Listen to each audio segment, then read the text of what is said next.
بسم اللہ الرحمن الرحیم۔ السلام علیکم، ویلکم ٹو ماہم کہانی۔ پلیز ناول کو لائک کر دیجئے۔ اگر آپ نے ابھی تک چینل کو سبسکرائب نہیں کیا تو چینل کو سبسکرائب کر دیجئے۔ چلتے ہیں ناول کی طرف۔ کتوں ایک کام ٹھیک سے نہیں کر سکتے، حرامیز ہو سب کے سب۔ عربی نے ایک جھٹکے سے فیض کو چھوڑا، جس کی وجہ سے فیض زمین بوس ہو گیا اور عربی کے سامنے اپنے ہاتھ جوڑ دیے۔ جانتا ہے تیری وجہ سے وہ لڑکی میرے ہاتھ سے آج نکل گئی۔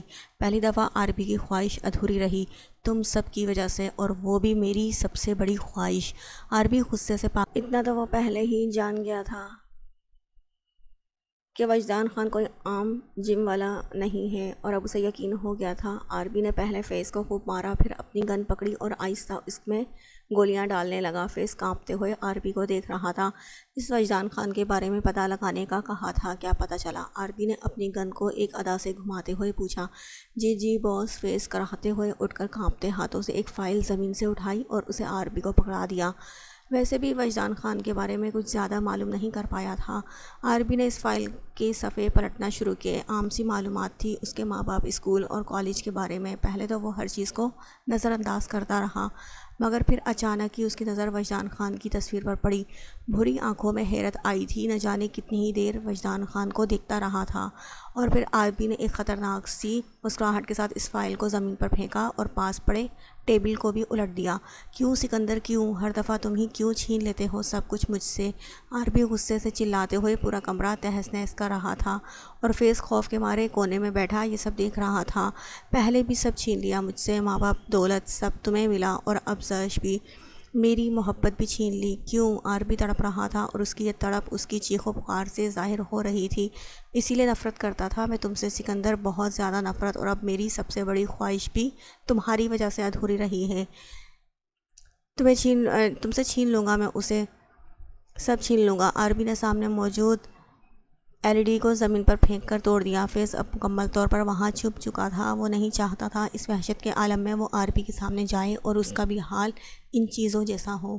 مار دوں گا میں تمہیں سکندر، مار دوں گا۔ عربی اپنے گھٹنوں پر بیٹھ کر چلا رہا تھا۔ نفرت، بے بسی، کرب اور وحشت، کیا کچھ نہ تھا عربی کی آواز میں۔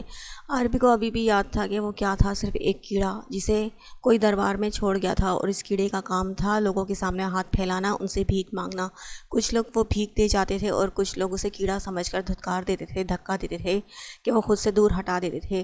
مگر پھر الفاظ دورانی آیا تھا اس بچے کی زندگی میں، بلو کی زندگی میں، جس نے اس بچے کو نہ صرف ایک گھر، ایک نام دیا، بلکہ ماں باپ کا پیار بھی دیا۔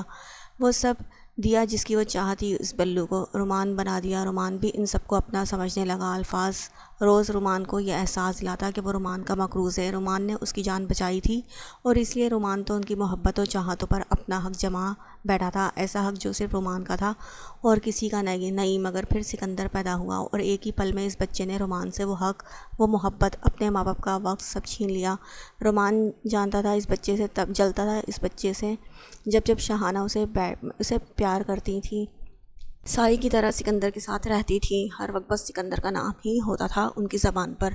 رومان تب چلتا تھا جب الفاظ آنکھوں میں ڈھیروں چاہت اور غرور لے کر سکندر کو دیکھتے تھے، اسے اپنی کل کائنات، اپنا وارث کہتے تھے۔ ایسا نہیں تھا کہ رومان کو ان سے پیار نہیں ملتا تھا، مگر رومان کو پیار کا ایک حصہ نہیں چاہیے تھا۔ رومان کو تو سارے کا سارا پیار اپنے لیے چاہیے تھا۔ رومان جب سکندر کو دیکھتا تو وہ حسد کی آگ میں جلتا تھا، اور یہ حسد کی آگ بھی تو بہت بری ہوتی ہے، انسان جانتا بھی نہیں، اور یہ آگ سامنے والے کو جلانے سے پہلے اسے خود جلاتی ہے۔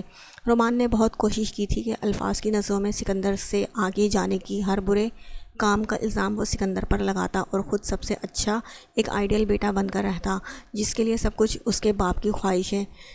لیکن پھر بھی سکندر کو دیکھ کر جو چمک الفاظ کی آنکھوں میں آتی تھی، وہ رومان کو دیکھ کر کبھی نہیں آئی، اور رومان وہ چمک چاہتا تھا، صرف اپنے لیے چاہتا تھا۔ رومان کا دل چاہتا تھا کہ وہ سکندر کو مار دے، لیکن وہ جانتا تھا ایسا کر کے الفاظ اسے بھی کبھی قبول نہیں کریں گے۔ اس لیے رومان نے چاہا کہ الفاظ سکندر سے نفرت کریں، لیکن یہ ناممکن تھا، سکندر کی ہر غلطی کے باوجود ناممکن تھا۔ اصلی مسئلہ تو اس دن کھڑا ہوا جب شیراز صاحب کے دھمکانے کے بعد الفاظ صاحب نے اپنے وکیل کو بلایا اور اپنی ساری جائیداد سکندر سکندر کے نام کر دی اور رومان کے نام ایک ریسٹورنٹ اور ایک گھر جس سے رومان آرام سے اپنی زندگی گزار سکتا تھا، مگر سکندر کی طرح عیاشی سے تو نہیں۔ اس رات رومان پوری رات روتا رہا تھا، اپنے حسد کی آگ میں جلتا رہا تھا۔ اسے ایسا لگتا تھا کہ سکندر اس کے سامنے کھڑا اس پر ہنس رہا ہے اور اسے کیڑا بلا رہا ہے۔ ہاں ہاں ہاں، تو کیڑا پیدا ہوا تھا بلو، رومان بن گیا، کچھ بھی بن جا تو، لیکن کیڑا ہی رہے گا، کیڑا ہی مرے گا۔ ہاں ہاں، رومان نے پھٹ پھٹ کر روتے ہوئے اپنے کانوں پر ہاتھ رکھے تھے۔ اس کے حسد کی وہ آگ اور شیطان رومان کو پوری طرح سے نگل گیا تھا۔ اس حسد نے رومان کو سب سے نفرت کرنے پر مجبور کر دیا تھا۔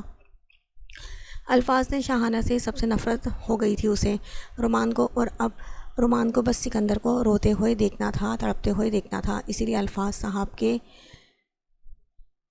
پل بنانے کے بعد وہ 14 سالہ رومان شیراز صاحب کے دفتر گیا تھا۔ کیا بات ہے بھائی، الفاظ دعانی صاحب کا ناجائز آیا ہے، ہمارے پاس کیا ہی بات ہے۔ شیراز صاحب نے مسکراتے ہوئے اپنے سامنے بیٹھے رومان کو دیکھا۔ مجھے آپ سے کام تھا، رومان نے مٹھیاں کستے ہوئے کہا۔ شیراز صاحب نے مہنگے سگار کا کش لگایا تھا۔ آپ بابا کو برباد کرنا چاہتے ہیں نا، کیونکہ انہوں نے آپ کی بات نہیں مانی تھی۔ میں بھی ایسا ہی چاہتا ہوں اور آپ کا ساتھ بھی دوں گا، لیکن بدلے میں مجھے بھی کچھ چاہیے۔ شیراز صاحب نے حیرت سے اس بچے کو دیکھا جو اپنی عمر سے کہیں بڑا دماغ لیے وہاں بیٹھا ہوا تھا۔ ہاں بولو، آپ سکندر کو مار دیں گے، لیکن ابھی نہیں، صحیح طرح سے تڑپنے کے بعد۔ مجھے سکندر کو صحیح طرح سے تڑپتے، روتے اور پھر مرتے دیکھنا ہے، پھر ہی سکون ملے گا مجھے۔ رومان مٹھیاں بھینج کر دانت پیستے ہوئے بول رہا تھا۔ نفرت کے آثار 14 سال کے بچے کے چہرے سے چھلک رہے تھے۔ شیراز صاحب مسکرائے۔ ایک شیطان نے دوسرے شیطان کو پہچان لیا تھا، اور اگر میں تمہاری بات مانوں تو جیسا جیسا کہو گے تم ویسا ویسا کرو گے؟ شیراز صاحب نے سگار کا کش لگا کر پوچھا۔ ہاں، رومان نے کچھ سوچ کر جواب دیا۔ ڈن ہو گیا بچے، ہم دونوں ایک دوسرے کی مدد سے اپنا مقصد پورا کریں گے، لیکن مجھے ڈبل کراس کیا نا تو ایسی جگہ مار کے پھینکوں گا تمہیں کہ تمہاری لاش تک کسی کو نہیں ملے گی۔ رومان ایک پل کو سہما اور پھر ہاں میں سر ہلا دیا۔ شیراز صاحب نے مسکراتے ہوئے رومان سے ہاتھ ملایا تھا۔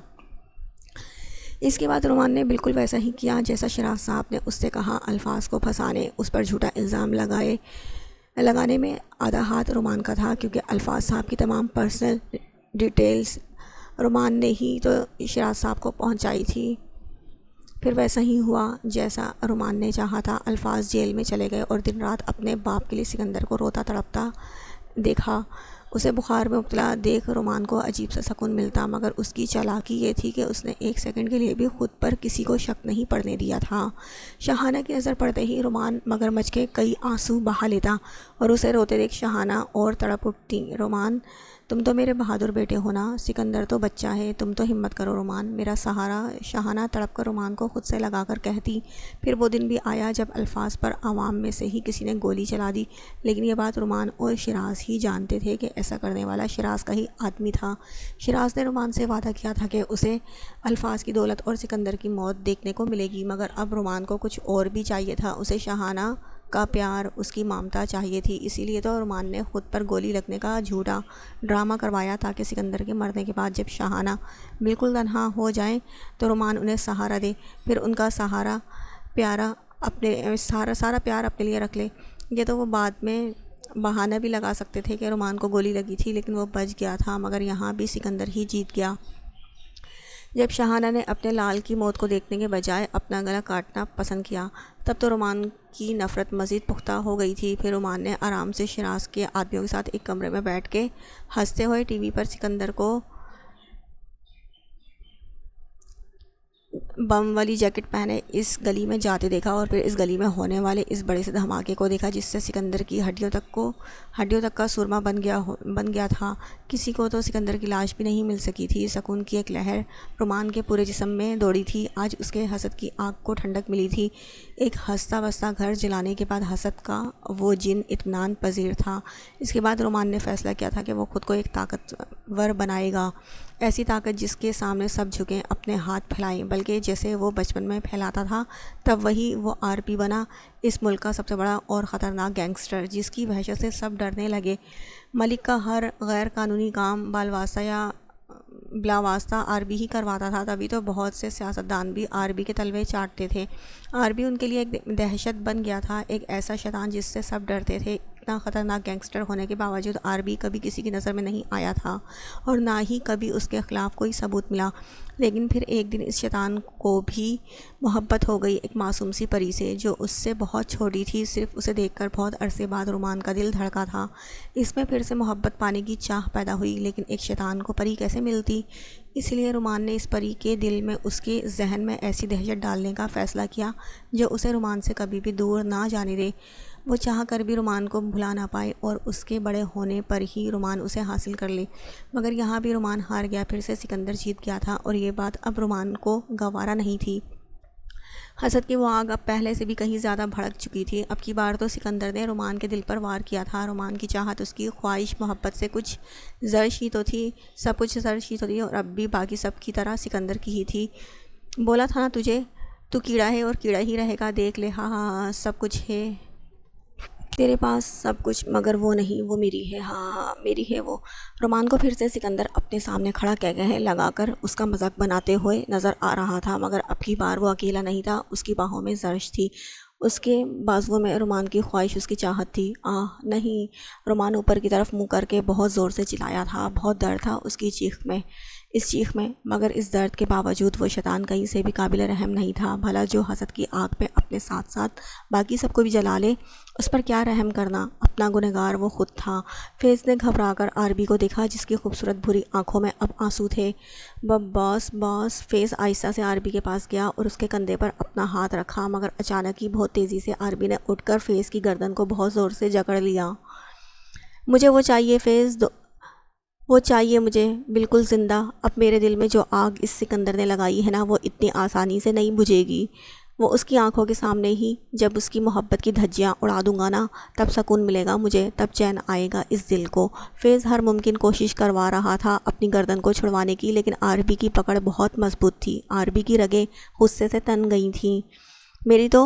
میری نور زرش کو بھی سزا ملے گی اب، اسے سکندر الفاظ درانی سے محبت کرنے کی بہت بری سزا ملے گی۔ عربی نے لہو رنگ آنکھوں سے فیض کو دیکھا تھا۔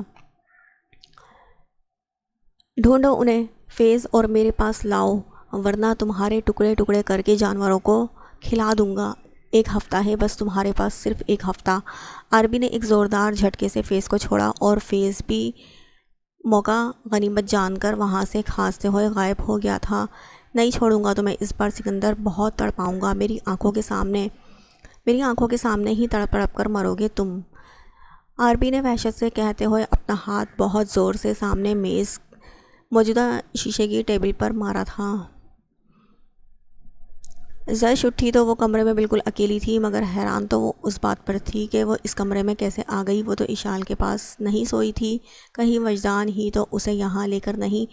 ایک شرمیلی سی مسکان نے اس کے لبوں کو چھوا تھا، لیکن تبھی اس کی نظر بیڈ کی سائڈ ٹیبل پر پڑی جہاں ایک باکس پڑا تھا۔ زرش نے جلدی سے اٹھ کر ارد گرد دیکھا تو وہ شکر ہے کہ یہاں وجدان نہیں تھا، ورنہ زرش کی وہ حالت ہوتی کہ بس۔ زرش نے جلدی سے اس باکس کو پکڑ کر کھولا تو اس کی آنکھیں کھلی کی کھلی رہ گئیں۔ اس باکس میں کئی رنگوں کی انتہائی خوبصورت چوڑیاں تھیں۔ زرش نہ جانے کتنی دیر چوڑیوں کو دیکھتی رہی اور پھر اس کی نظر سائڈ ٹیبل پر پڑے ایک کارڈ پر گئی۔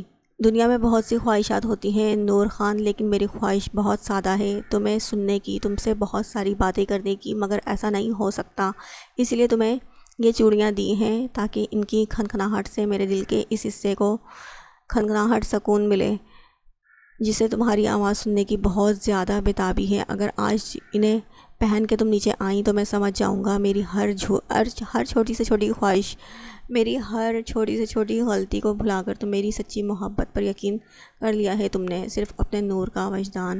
زرش کی آنکھوں میں آنسو تھے، لیکن پہلی دفعہ وہ آنسو خوف یا غم کے نہیں تھے۔ بہت محبت سے زرش نے ان چوڑیوں کو نکال کر اپنی نازک کلائی میں پہنا اور کتنی ہی دیر مسکرا کر انہیں دیکھتی رہی۔ کیا سچ میں ان کے کھنکنے کی آواز میری زبان ہے؟ زرش نے سوچ کر اپنے ہاتھ ہلائے تو ان چوڑیوں کے کھنکنے کی آواز پر خود اپنا تیزی سے دھڑکتا دل تھام کر بیٹھ گئی۔ نظریں حیا سے جھک گئی تھیں اور سرخ لبوں پر ایک شرمیلی سی مسکان تھی۔ کھانسنے کی آواز پر زرش نے گھبرا کر نظریں اٹھائیں تو سامنے ہی اشال اسے مسکراتے ہوئے دیکھ رہی تھی۔ کیا بات ہے گڑیا، میں تو یہاں تمہیں ناشتے کے لیے بلانے آئی تھی، مگر تم تو اس قدر ڈوبی ہوئی تھی سیاں جی کی یاد میں اور وہ بھی اتنی خوبصورتی سے۔ اشال نے شرارت سے اسے دہکتے گال کو چھوا تھا اس کے، تو زرش اپنا سر مزید جھکا گئی تھی۔ اف یہ ادائیں، شکر کرو میری جگہ سیاں جی یہاں نہیں آئے، ورنہ ابھی تو صرف یہ گال ہی لال ہوئے ہیں، ان کی حرکتوں نے تو تمہارا پور پر گلابی کر دینا تھا۔ اشال کی بات پر زرش شرما کر اپنا چہرہ ہاتھوں میں چھپا گئی تھی۔ ہاں ہاں ہاں، you are looking so cute. Ishal اتنا کہہ کر واپس چلی گئی۔ زرش نے ایک مرتبہ پھر سے شرما کر اپنی کلائیوں کو دیکھا اور پھر اپنا منہ بسور لیا۔ میں ناراض ہوں آپ سے، اتنا زیادہ ڈانٹا تھا نا مجھے، اب اتنی آسانی سے تو نہیں مانوں گی نا وجدان کو ستانے کا۔ زرش نے سوچتے ہوئے شرارت سے وہ چوڑیاں اتار کر واپس ڈبے میں رکھ دی اور پھر خود بھی اٹھ کر فریش ہونے چلی گئی تھی۔ وجدان صبح ہوتے ہی اپنی عادت کے مطابق ایکسرسائز کرنے چلا گیا تھا، پھر کمرے میں واپس آیا تو اس کی نظر سوئی ہوئی زرش پر پڑی۔ وجدان کے لب مسکرائے اور پھر اسے اس تحفے کا خیال آیا جو وجدان نے کل رات ہی منگوایا تھا۔ وجدان نے اپنے بیگ سے وہ ڈبہ نکالا اور اسے زرش کے پاس رکھ دیا۔ نہ جانے کتنی ہی دیر وجدان زرش کے معصوم چہرے کو دیکھ کر اپنے دل میں سکون اتارتا رہا۔ جب زرش اس کی نظروں کی تپش سے کسمسانے لگی تو اس کا خیال کر کے وجدان وہاں سے چلا گیا۔ وہ جانتا تھا زرش اس کا دیا تحفہ دیکھ کر بہت زیادہ خوش ہوگی، لیکن مایوسی اسے تب ہوئی جب وہ کمرے سے باہر خالی کلائیوں کے ساتھ آئی۔ وجدان کے ماتھے پر کئی بل پڑے تھے، مگر اس سے پہلے کہ وہ زرش کے پاس جاتا سلمان صاحب اپنی ویل چیئر پر بیٹھے وجدان کے قریب آئے۔ وجدان بیٹا جی۔ وجدان نے زرش سے نظریں ہٹا کر انہیں دیکھا۔ تمہارا کس زبان سے شکریہ ادا کروں بیٹا، تم نے زرش کو بچانے کے لیے اپنی جان مشکل میں ڈالی، میں تو تمہارا مقروض نہیں انکل، ایسا مت کہیں، میں نے جو بھی کیا وہ میرا فرض تھا۔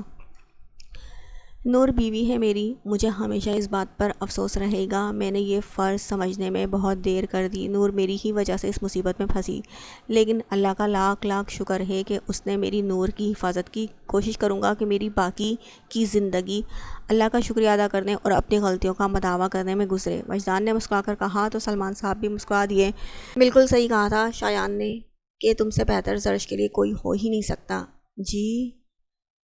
وجدان نے حیرت سے پوچھا تھا۔ جب میں نے شایان سے مدد مانگی تھی تو شایان نے مجھے کہا تھا کہ وہ چاہے تو ہم سب کو ایسی جگہ پر چھپا دے کہ عربی کبھی بھی ہمیں نہیں ڈھونڈ پائے، لیکن یہ کافی نہیں تھا۔ شایان نے کہا تھا زرش کو کسی کی ضرورت ہے، کسی کے ساتھ کی ضرورت ہے، اور وہ ساتھ تم سے بہتر کوئی نہیں ہو سکتا، کیونکہ تمہیں زرش کی اور زرش کو تمہاری ضرورت ہے، ایک دوسرے کے لیے بنے ہو دونوں، اسی لیے تو ہم دونوں نے تمہیں مجبور کیا تھا اس نکاح کے لیے، اور دیکھو نا شایان کی بات درست ثابت ہوئی، دیر سے ہی صحیح تمہیں اپنے جذبات کا احساس تو ہوا۔ وجدان حیرت سے سلمان صاحب کو دیکھ رہا تھا، اسے اپنے دوست کی چالاکی پر حیرانی بھی ہو رہی تھی، کتنی آسانی سے اس نے وجدان کو بیوقوف بنایا تھا۔ وجدان آہستہ سے مسکرایا اور ہاں میں سر ہلایا، مگر اس نے سوچ لیا تھا کہ شایان کی اس چالاکی پر اسے ایک بار داد تو ضرور دے گا۔ سدا خوش رہو بیٹا۔ سلمان صاحب نے اسے دعا دی۔ اچانک ہی وجدان کے ذہن میں ایک بات آئی۔ انکل آپ سے ایک بات پوچھوں؟ وجدان نے اپنی مٹھیاں کستے ہوئے پوچھا تھا۔ ہاں ہاں پوچھو۔ سلمان صاحب بھی اچانک سے اس کے بدلنے والے رویے کو دیکھ کر حیران ہوئے تھے۔ کیا یہ اس حادثے کا اثر ہے جس کی وجہ سے زرش بول نہیں سکتی؟ سلمان صاحب نے وجدان کے سوال پر گہرا سانس لیا اور پھر ہاں میں سر ہلایا۔ میں نے بہت سے ڈاکٹرز کو چیک کروایا، لیکن سب نے یہی کہا کہ زرش کو گلے کا کوئی مسئلہ نہیں ہے، اس کا مسئلہ نفسیاتی ہے۔ ایسا ہے جیسے ایک خوف ہے اس کے دل میں جو اسے بولنے نہیں دیتا، اور ایسا وہ جان بوجھ کر کرتی ہے، اس کا خوف اسے چاہ کر بھی بولنے نہیں دیتا۔ زرش کا اس پر کوئی قابو نہیں، اگر وہ خوف نکل جائے تو زرش پھر سے بول سکتی ہے، مگر ہم نے اور بہت سے سائیکالوجسٹ سے رابطہ کیا کہ زرش کا یہ ڈر بھاگ جائے، کوشش کی مگر ہر طرف سے ناکامی کا سامنا ہی کرنا پڑا۔ سلمان صاحب نے گہرا سانس لیا۔ بہت زیادہ کوششوں کے بعد تو میں مایوس ہو گیا، پتہ نہیں زرش کا یہ ڈر کیسے نکلے گا، اور وہ پھر سے بولنے لگے کہ بہت چلبلی تھی میری بچی۔ وجدان زندگی سے بھرپور اس شیطان کی نظر کھا گئی اس کو۔ سلمان صاحب نے آنکھوں میں آنسو لیے کہا اور وہاں سے چلے گئے، جبکہ وجدان وہیں کھڑا ان کی باتوں اور زرش کے خوف کے بارے میں سوچنے لگا تھا۔ تبھی وجدان کی نظر زرش پر پڑی جو شاید کسی کام کی وجہ سے اسی طرف آ رہی تھی۔ وجدان ایک بڑے سے پلر کے پیچھے چھپ گیا اور زرش کے قریب آتے ہی اسے کلائی سے کھینچ کر اپنے قریب کیا۔ زرش کی سانس اس کے سینے میں اٹکی تھی۔ تمہاری چوڑیاں کہاں ہیں نور خان؟ جہاں تک مجھے یاد ہے وہ میں نے تمہیں پہننے کو کہا تھا۔ وجدان نے زرش کی کمر میں ہاتھ ڈال کر کھینچ کر اپنے قریب کیا تو زرش اس کے سینے پر ہاتھ رکھ کر خود کو چھڑوانے لگی، ساتھ ہی ساتھ وہ پریشانی سے ادھر ادھر دیکھ رہی تھی۔ میں ناراض ہوں آپ سے، تو کیوں پہنتی؟ زرش نے گھبرا کر اشارہ کیا۔ مجھے تو لگا تھا کہ تم مان گئی ہو، وجدان نے منہ بنا کر کہا تھا۔ ایسا کب کیوں لگا تھا آپ کو؟ زرش نے آنکھیں بڑی کر کے حیرت سے پوچھا تھا۔ ارے اب جب میرے واپس آنے پر اس طرح بے چینی سے باہوں میں آئی تھی تو تب مجھ معصوم کو تو ایسا ہی لگا تھا نا۔ وجدان کی بات پر زرش کا چہرہ دہک اٹھا تھا۔ نہیں، میں ناراض ہوں اور اتنی آسانی سے نہیں مانوں گی، اتنا زیادہ ڈانٹا تھا آپ نے، زرش نے اترا کر اشارہ کیا۔ وجدان نے اچانک اسے کھینچ کر اپنے بہت قریب کر لیا۔ زرش کی سانس اس کے حلق میں اٹک گئی تھی۔ وہ وجدان کی گرم سانسیں اپنے کان پر محسوس کر سکتی تھی۔ ٹھیک ہے، پھر میں مناؤں گا، مگر اس کے بعد تمہیں مجھے تڑپانے، میری راتوں کی نیند اپنے معصوم اقرار سے چرانے اور پھر گھر سے باہر جانے والی غلطی کا بھی حساب چکانا ہوگا، اس لیے تیار رہنا جانے وجدان، بہت سے حساب دینے ہیں تم نے۔ وجدان نے اتنا کہہ کر اس کے کان کی بالی کو چوما اور اسے چھوڑ دیا۔ زرش نے بس ایک نظر اسے اپنے دہکتے چہرے کے ساتھ دیکھا اور پھر جلدی سے وہاں سے بھاگ گئی۔ وجدان مسکراتے ہوئے اسے وہاں سے جاتے دیکھ رہا تھا، لیکن اس کے جاتے ہی پھر سے اس کی بے آوازی کے بارے میں سوچنے لگا۔ وجدان نے شایان سے جو فرمائش کی تھی اسے سن کر شایان پچھلے 5 منٹ سے مسلسل کہے لگا رہا تھا۔ ایسا بھی کیا لطیفہ تمہیں سنا دیا میں نے؟ وجدان نے دانت پیس کر کہا تھا۔ نہیں یار، بات ذرا یہ ہے کہ تمہارے جیسا سڑو انسان جس کا ایٹیٹیوڈ اس کی ناک پر رہتا تھا، اب جب ایسی بات کرتا ہے نا تو بڑا زیادہ مزہ آتا ہے۔ شایان اتنا کہہ کر پھر سے ہنسنے لگا۔ تب کا کیا خیال ہے ویسے جب آپ جانا کو بھگا کے اس گھر میں لے آئے تھے؟ کیا میں نے ایسا کہا تھا؟ اور نخرہ تو تمہارا بھی کم نہیں تھا دوراب خان۔ وجدان نے دوراب پر زور دیتے ہوئے طنز کیا۔ اچھا یار غصہ مت کرو، تمہیں بس ایک سرپرائز پلان کرنا ہے نا، تو اس میں کیا مشکل ہے، میں جانا کو بول دیتا ہوں، پھر دیکھنا وہ اور ہم نہ مل کے سب سیٹ کر لیں گے۔ شایان کی بات پر وجدان نے سکون کا سانس لیا۔ اسے یہ سب ان کی مدد سے کرنا عجیب لگ رہا تھا، لیکن کیا کرتا، مجبوری بھی تو تھی نا، اپنی متاع جاں کو منانا بھی تھا اور اسے کہیں باہر بھی نہیں لے کر جا سکتا تھا، اسی لیے وجدان نے فیصلہ کیا تھا کہ وہ گھر پر ہی سرپرائز پلان کرے گا، اور اس کے لیے وجدان کو باقی سب کی مدد چاہیے تھی۔ ویسے بھی 2 دن سے وہ بہت زیادہ مصروف رہا تھا، زرش کو تو ایک بار بھی دیکھ نہیں پایا تھا۔ اگر زرش کا معاملہ نہیں ہوتا تو وہ کبھی بھی یہ سب برداشت نہیں کرتا، وجدان نے مصنوعی غصے سے کہا اور وہاں سے چلا گیا۔ ابھی وجدان جا ہی رہا تھا کہ اچانک اس کی نظر سامنے سے آتی اشال پر ہوئی، جس کی وجہ سے اشال کے ہاتھ سے موبائل چھوٹ کر زمین بوس ہو گیا۔ وجدان نے ایک نظر موبائل میں کھلی فیس بک کو دیکھا اور پھر موبائل پکڑ کر اشال کو پکڑا دیا۔ کبھی اس دنیا سے باہر نکل کر بھی چلا کرو، وجدان نے پہلے جیسی سنجیدگی سے کہا، کبھی اپنا یہ سستا سا ایٹیٹیوڈ سائڈ پر رکھ کر بھی بات کر لیا کرو، اشال نے وجدان کو گھور کر کہا تو وجدان بھی جواباً کافی دیر اس کی آنکھوں میں آنکھیں ڈال کر اسے گھورتا رہا اور پھر وہاں سے چلا گیا۔ سڑا کہیں کا۔ اشال جو دھوپ کی غرض سے باہر جانے لگی تھی، شایان کو وہاں بیٹھا دیکھ کر رک گئی۔ پتہ نہیں کیوں اشال کو اس شخص کی آنکھوں سے عجیب سی وحشت ہوتی تھی۔ اشال نے شایان سے دھیان ہٹا کر اپنے موبائل کو پھر سے دیکھنا شروع کر دیا۔ جس آدمی کی آئی ڈی کو وہ کب سے دیکھ رہی تھی، اسے دیکھتے دیکھتے اچانک اشال کی نظر ایک جگہ ٹھہر سی گئی۔ گلابی لبوں پر ایک مسکان اور ہری آنکھوں میں چمک آئی تھی۔ کافی چالاک ہو، اشال نے مسکرا کر کہا اور پھر اس بندے کی آئی ڈی کو بند کر کے موبائل پینٹ کی پاکٹ میں رکھا تھا۔ کون چالاک ہے؟ اشال کو اپنے پیچھے سے جانا کی آواز سنائی دی۔ اشال نے مسکراتے ہوئے مڑ کر اسے دیکھا۔ تمہارا ہسبینڈ اور کون؟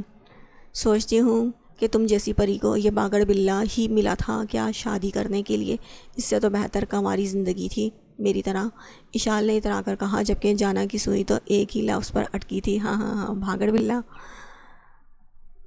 ہاں مزہ آئے گا جب شایان کو یہ کہہ کر پکاروں گی میں، اف مجھے تو ابھی سے مزہ آ رہا ہے۔ جانا ہنستے ہوئے اپنی باتوں میں ہی لگ چکی تھی۔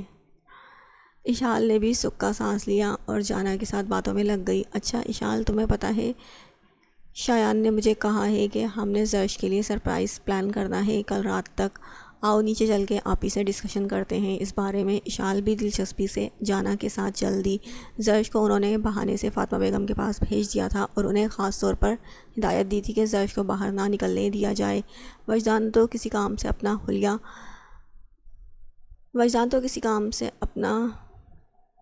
حلیہ بدل کر باہر چلا گیا تھا۔ اس وقت ہال میں سبھی موجود باتیں کر رہے تھے سوائے سعد کے، جو علیحدہ سے ایک صوفے پر سنجیدگی سے بیٹھا تھا۔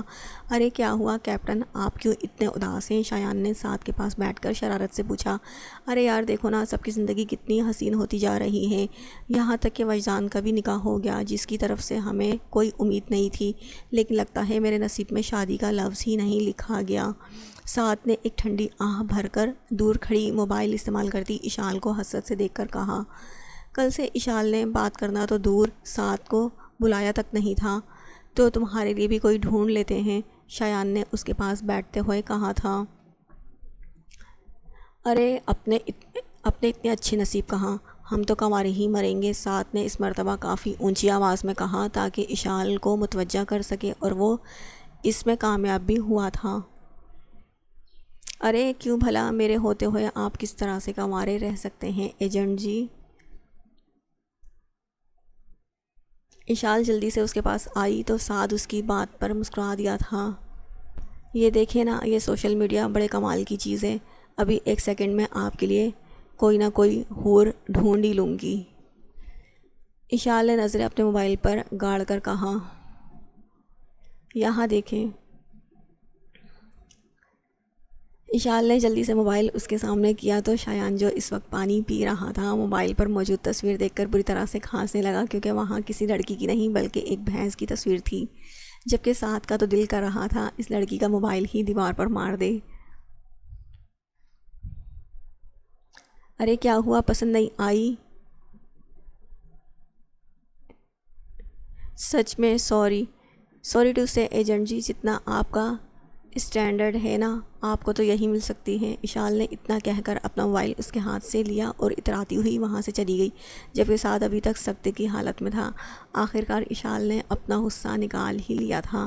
تیکھی مرچ ہے وہ، میرے دوست، اب پسند آئی ہے تو منہ تو جلائے گی نا تمہارا، شایان نے ایک آنکھ دبا کر کہا تو سعد دانت کچکچا کر رہ گیا۔ ایک مرتبہ میری دسترس میں تو آ جائے یہ تیکھی مرچ، ہر بات کا بدلہ لوں گا اس سے۔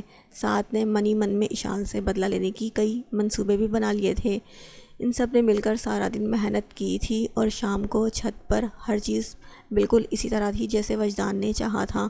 جانا تو کب سے زرش کو اپنے ساتھ تیار کرنے لے آئی ہوئی تھی، اور زرش کے کئی بار پوچھنے کے باوجود جانا نے اسے اتنا ہی بتایا تھا۔ سب اس کے لوٹنے کی خوشی میں پارٹی کرنے لگے ہیں۔ کالے رنگ کی لانگ میکسی میں لمبے بالوں کو کھلا چھوڑے، مناسب سے میک اپ اور ریڈ بلڈ لپسٹک کے ساتھ زرش نظر لگ جانے کی حد تک پیاری لگ رہی تھی۔ وجہ کیا ہے اس سب کی؟ زرش نے الجھن میں آ کر اشارہ کیا۔ زرش کو نہیں لگتا تھا کہ پارٹی کے لیے اس طرح تیار ہونے کی ضرورت ہے۔ کچھ نہیں، بس میرا دل کر رہا تھا کہ میں تمہیں حد سے زیادہ پیارا تیار کروں۔ یاد ہے بچپن میں ماما کا میک اپ پکڑ کے میں تمہیں لگاتی تھی اور پھر تم مجھے لگاتی، اور بھوت بن کے ہم چوکیدار بابا کو کتنا ڈراتے تھے، جانا نے ہنستے ہوئے کہا تو زرش بھی وہ میٹھی یادیں یاد کر کے مسکرا دی۔ چلو اب تم یہ جیولری پہن لو اور مجھے بھی تیار ہونے دو، جانا نے اپنی پلکوں پر مسکارا لگاتے ہوئے کہا۔ ویسے بھی جانا کو تو بس ایک چھوٹا سا بہانہ چاہیے ہوتا تھا اپنی خوشی پوری طرح سیلیبریٹ کرنے کے لیے۔ زرش نے ٹاپس پہنے، چونکہ میکسی کا گلا کافی تنگ اور کام والا تھا تو زرش نے ان ٹاپس پر ہی اکتفا کرنا بہتر سمجھا۔ تبھی زرش کی نظر چوڑیوں کے اس ڈبے پر پڑی جو اسے وجدان نے دیا تھا۔ پچھلے 2 دن سے وجدان نہ تو اس کے سامنے آیا تھا اور نہ ہی اس سے بات کی تھی، تو کہیں وہ ناراض تو نہیں ہو گئے؟ زرش نے گھبرا کر سوچا۔ بے ساختہ طور پر آنکھیں آنسوؤں سے بھر گئی تھیں۔ زرش نے جلدی سے چوڑیاں نکالی، ان میں کالے رنگ کی چوڑیاں تھیں ہی نہیں۔ ارے یہ ریڈ پہن لو، بہت پیاری ہیں، جانا نے جلدی سے سرخ رنگ کی چوڑیاں اس کی نازک کلائیوں میں پہنا دی اور پہلے کی طرح ہی ان کی کھنکھناہٹ سن کر زرش کا دل بہت تیزی سے دھڑکا تھا۔ وہ بس اتنا چاہتی تھی کہ گھر میں جو بھی فنکشن ہے وجدان اس میں شامل ہو، ورنہ ہر رنگ پھیکا پڑ جائے گا۔ اشال اور ہمنا نے مل کر سارا چھت بہت ہی خوبصورت طریقے سے ڈیکوریٹ کروایا تھا اور اب سارا کام مکمل ہو چکا تھا، بس دونوں مل کر میز پر موجود کانچ کی کینڈلز جلا رہی تھی۔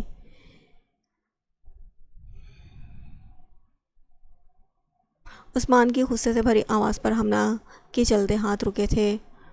لو ہو گیا مسئلہ، ہمنا نے منہ بسور کر کہا۔ جب سے خدا نے ہمنا کو امید لگائی تھی، عثمان کی محبت میں تو پہلے سے بھی کئی گنا اضافہ ہوا تھا، مگر ساتھ ساتھ ہی عثمان ہمنا کی جان کا عذاب بھی بن گیا تھا۔ ایسے مت چلو، گر جاؤ گی، یہ مت کھاؤ، تمہارے لیے اچھا نہیں، کام کو ہاتھ بھی مت لگانا، آرام کیا کرو، تم بس اداس کیوں ہو، ہر وقت ہنستی مسکراتی رہا کرو۔ یہ سب تو عثمان کے پسندیدہ ڈائلاگز بن چکے تھے۔ عثمان کا بس چلتا تو وہ ہمنا کو بیڈ سے نیچے قدم بھی نہیں رکھنے دیتا۔ تم یہاں چھت پر کیا کر رہی ہو؟ پتہ ہے نا ڈاکٹر نے سیڑھیاں چڑھنے سے منع کیا ہے اور تم یہاں تیسرے فلور پر ہو، عثمان نے غصے سے کہا۔ اشال نے اپنی آنکھیں گھمائی اور وہاں سے جانا ہی بہتر سمجھا۔ عثمان چلتا ہوا ہمنا کے قریب آیا، شلوار قمیض میں گرم چادر اپنے گرد لپیٹے۔ وہ بہت خوبرو لگ رہا تھا، لیکن ہمنا اسے خفگی سے ہی گھور رہی تھی۔ تم بات کیوں نہیں مانتی جانے جہاں؟ عثمان نے ہمنا کو کمر سے پکڑ کر اپنے قریب کیا اور اپنی چادر کو ان دونوں کے گرد لپیٹ دیا۔ کیونکہ آپ مجھے بہت تنگ کرتے ہیں عثمان، اتنی پابندیاں لگا دی ہیں آپ نے مجھ پر، ہمنا نے منہ بنا کر شکوہ کیا اور اس کے حصار سے نکلنے کی کوشش کرنے لگی۔ اس کی اس کوشش پر وہ حصار مزید تنگ ہوا تھا۔ تمہاری اور ہماری گڑیا کی صحت میرے لیے سب سے بڑی ہے، اس کے لیے تو مجھے تمہیں 7 پردوں میں بھی چھپانا پڑے تو میں وہ بھی کر گزروں گا۔ عثمان نے بہت محبت سے اس کے ماتھے کو چوم کر کہا۔ 7 پردوں کا تو نہیں پتہ، آپ کا بس چلے تو مجھے قید ضرور کر دیں، اور ضرور یہ گڑیا ہی ہو، میرا گڈا بھی تو ہو سکتا ہے۔ ہمنا کی بات پر عثمان نے ڈھیٹوں کی طرح مسکرا کر ہاں میں سر ہلایا۔ ویسے جانے جہاں اتنی سجاوٹ اور ارینجمنٹ ہم پر تو کسی کا بھی اتنی عنایت نہیں کی آپ نے۔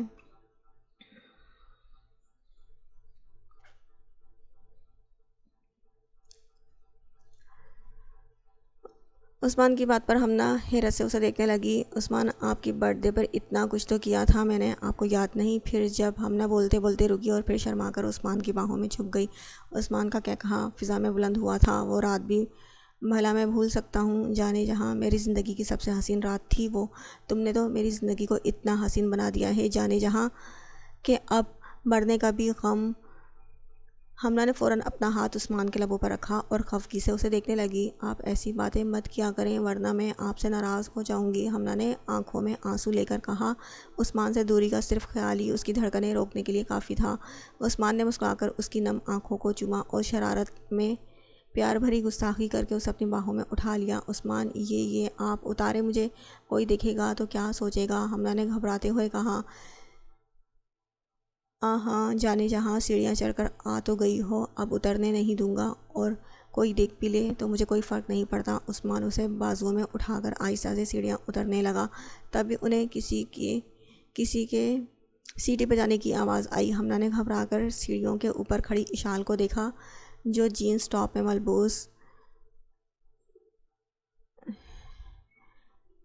چہل قدمی کرتے ہوئے موبائل کو دیکھ رہی تھی، اور ہمنا کی نظر پڑتے ہی اشال نے شرارت سے ایک آنکھ دبائی۔ ہمنا کا چہرہ پل بھر میں سرخ ہوا تھا، جبکہ اشال تو کسی کی بھی پرواہ کیے بغیر اسے اپنے کمرے میں جبکہ عثمان تو کسی کی بھی پرواہ کیے بغیر اسے اپنے کمرے میں لے کر جا چکا تھا۔ آپ بہت برے ہیں عثمان، ہمنا نے گلا کیا۔ میں کتنا برا ہوں اس کا اندازہ تمہیں کمرے میں جا کر ہوگا۔ عثمان کے معنی خیز بات پر ہمنا خود بھی شرما گئی تھی۔